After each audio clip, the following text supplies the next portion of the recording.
Hi guys, welcome again to Universal Scroll. As always, it's your girl Yossi, and if you're new to this platform, this is the Universal United Christian family open to all desiring to discover God better and grow spiritually. And as I often like to say, we are not bound by any denomination or doctrine. We simply use the Bible as our sole standard for everything that we believe. And so we open our doors wide and ask you to join the platform by simply subscribing to the channel, clicking the notification bell to get notified when we release a new video, and of course, liking the video and sharing with your friends and family. We open our doors wide to you all to join the platform. Now, to the discussion of today, we're going to be talking about how to confidently say what the Lord tells you. In a previous video, I talked about how I started recognizing God's voice and knowing that He was the one speaking. And in that video, I talked about how you too can recognize God's voice and the different ways that God speaks. So if you have not checked that video out, please ensure that you click the link above and watch it, because this would help in the things that we're going to be talking about today. Now we're going to be stemming up from that place. Now, once you've been able to recognize God's voice and you're able to know that He's the one speaking, whenever He's delivering a message, is a way that you can always check, because the Bible says that you should always test the spirit. So when you hear something, you have to always check with the word to see that it aligns with the scriptures. God will not say something that contradicts Himself. God will not say something that goes against His word. So if you are hearing something about maybe promoting abortion or promoting something that is contrary to His will, you will know that that is not the voice of God. So you can always check what you hear with the scriptures to see that it doesn't go against His word. This is a very clear way for you to test the things that you hear. Another way that helps me is the scripture that tells us that whatever things that are true, that are pure, that are noble, that are of good report, all of these kind of things, we should think about these things. These are things that show the purity and the goodness of God's word. God's words are true, they are pure, they are noble. So when you hear something, does it tally with this? If it's going against that, if it's something that is untrue, if it's something that is hearsay, if it's something that it's just goes against the peace that God brings, then it's not His word. God's word always comes with peace. It doesn't bring fear. Now, there are prophecies that God will give His servants to tell the people about impending, I would say, doom, impending punishment for those who do not serve Him. But God's message to His people would always bring hope, would always bring joy, would always bring something that they can look forward to, even when they can see that there's impending problems due to man's sin, due to man's misbehaviors and all of that. God will still put an element of hope to remind man that He is still God and He will still deliver at the end. So even when He's forewarning us about things that are going to happen that are not pleasant for His children, He's always giving them a window of hope, always giving them a way out. And even in the midst of when things are not going so well, He's always there to minister hope and to bring comfort and joy to people, to His children in the midst of it all. Even if you look at the book of Revelations that people often fear so much, and they're like, oh, Revelations is a scary book. If you read Revelations, it's actually a book that is comforting. It's actually a book of hope to the believers. Those who read Revelations and are afraid of Revelations, it's because probably you're not really understanding it, or you have not really read it. Because if you really read the book of Revelations, you realize that the book is actually a book that makes you really happy to see the way the end is going to be, the glorious power that will befall the children of God, and how we're going to ride into victory and how God wins at the end. It's actually a very beautiful ending. So it's not supposed to bring any doom, because the doom is actually for those who do not serve God. Anyway, today is not about that. So God's word would always bring hope, would always bring comfort. So you need to always check that your word, that the word that God gives you to share to people, it's not just about doom, but to bring a window of hope. God's word would always bring hope. Now, when you are confident that you've received a message from God, how then do you disseminate this message? First things first is for you to trust God to fulfill His word. Many times people hear God's word and they're afraid that would He fulfill it? I don't want to be branded as a false prophet. I don't want to say something amiss. I'm afraid and all of that. When you're confident that you've heard God's voice based on the things that I mentioned in this video and of course in the last video, then you are able to trust God to fulfill it. And do not just wait and be monitoring the prophet to say, okay, how is it going to be fulfilled? There are prophecies that God gave in the Bible that were not fulfilled in the lifetime of the prophets.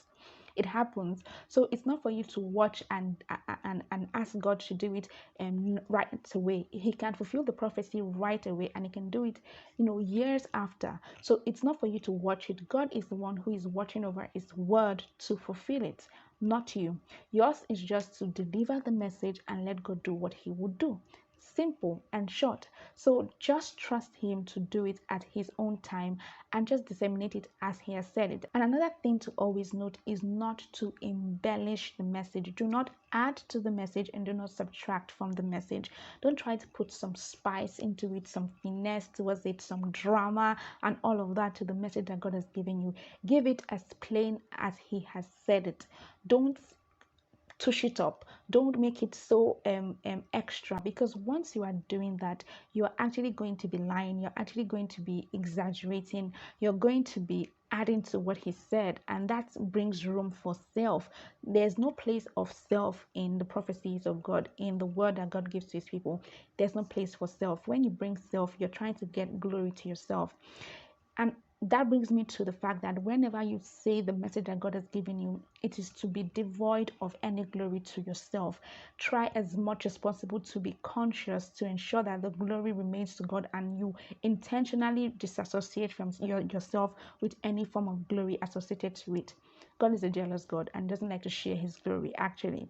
So please just deliver the word and let it be. Don't sit on it. Don't try to monitor it. I've seen people do prophecies, and when it comes to pass, and they post it out there and be like, yes, it came to pass. And you understand that you want people to believe the word that you say so that they can hold on to the next thing that you say and all of that. But it's not really about that. It's about God honoring his word, and it's not for you to watch it and to say, okay, he has done it, you see, oh, monitor it, it happened, this and that. I really don't buy into all of that. Just deliver the word and leave it be, and let God do what he wants to do. It's even people that would see it and say, oh, that's what this person said, oh yeah, but not you to be blowing your trumpet and saying, yes, I said it and it happened. It's not you who said it, it's God who said it and fulfilled it. Relax, it's not about you. So do not put yourself in the message. Let the message just be disseminated as the Lord has said, without any embellishment, without any subtractions, none of that.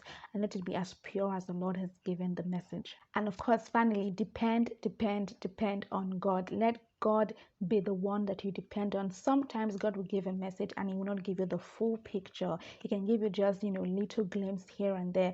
Do not try to do mathematics. Do not try to do psychology and all of that to try to figure things out by yourself and use your own human understanding to infiltrate the meaning. When God has not given you the meaning of something, relax and let him give you the meaning. You can have a dream now and you see different things and you're trying to interpret it. I've done that before when I dream about something and I'm trying to interpret it my own way. I'm trying to infuse my own interpretation, and I realized that down the line it's not as I actually saw it. It might tally or it might go alongside it, but it might not be in the exact way I was thinking.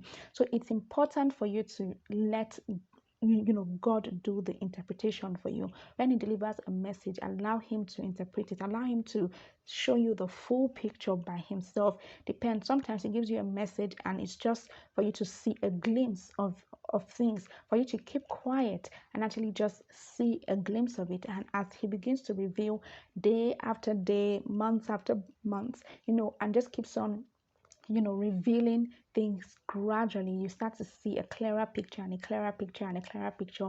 And when he wants you to speak, he will let you speak. Sometimes he just wants you to say the little glimpse that he has given you and to wait on him to show you the remaining picture. That doesn't mean that you now see a little glimpse and you're trying to add to it and bring your own human interpretation to it and try to say, oh, this is what God is trying to do. Meanwhile, he only just showed you a little picture that you are not really sure about.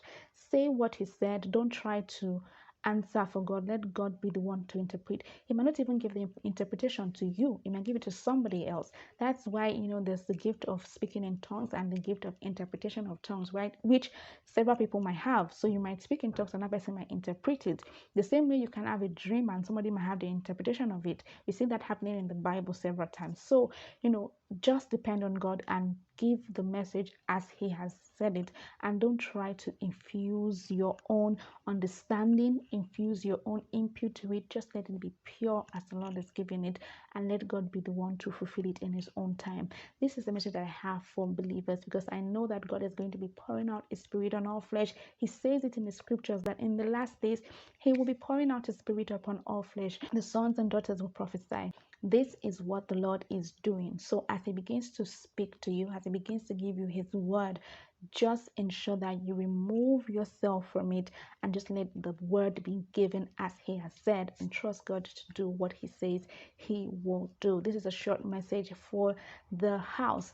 Thank you so much for listening. Please ensure that you subscribe to this channel, that you click the notification bell to get notified when we release a new video, and of course like this video and share with your friends and family so that they can join the Universal United Christian family. Thank you all, and I love you.